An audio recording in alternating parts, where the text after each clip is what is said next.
La page des écoles non clôturées sera bientôt tournée dans la commune de Goudomp. 1 500 000 francs ont été remis au comité qui avait déjà entamé la clôture de l'école 1 de Goudomp. Vieux Marlan Sissé est le maire de Goudomp qui se prononce à ce propos. En décembre, quand je faisais mon budget, j'avais pris la responsabilité sur moi de finaliser la clôture du mur de l'école 1. Finaliser parce que 3 pans du mur de l'école 1 a été déjà fait par des volontaires de Goudomp, par des fils de Goudomp engagés. Certains par leurs moyens, d'autres par leur force et leur travail. Ils ont fait un travail citoyen que j'ai salué fortement en ce moment. J'ai estimé que Goudomp est arrivé à un point où on doit tourner définitivement la page des écoles non clôturées. C'est mon ambition première quand j'étais venu ici. Dieu merci, je suis en train de réaliser ça pas à pas. Aujourd'hui, vous avez constaté, on a remis un montant de 2 500 000 qui m'a été demandé pour finaliser la clôture. Ça en prend en compte tous les travaux, c'est ce que j'avais demandé. Donnez-moi le montant global.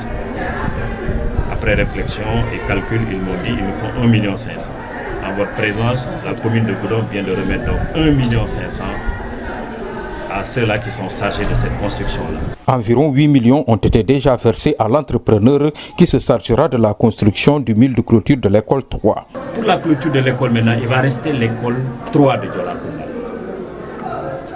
Là, je vais vous donner l'assurance que l'entrepreneur est choisi sur la base d'un marché lancé. Il a gagné le marché légalement. Il est entré aujourd'hui en possession de l'argent qu'il faut pour construire l'école. Le montant exact, ça doit tourner autour de 8 millions de francs CFA.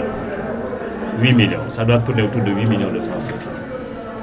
Pour ce qui concerne les autres écoles, la directrice de l'école 2 et son personnel ont déjà entamé la clôture de leurs écoles avec leurs propres moyens. Quand il fallait clôturer l'école 3, il y a un petit débat qui s'est posé entre nous. Certains étaient pour que je commence par l'école 2. D'autres m'ont dit l'école 3.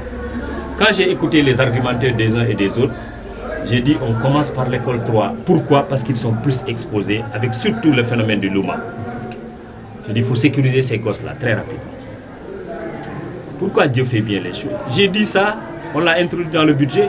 Une semaine après, la directrice de l'école 2 m'envoie une lettre pour me dire, monsieur le maire, nous avons pris l'engagement, les enseignants, nous avons pris l'engagement de clôturer par nos propres moyens l'école. Nous demandons le soutien personnel du maire.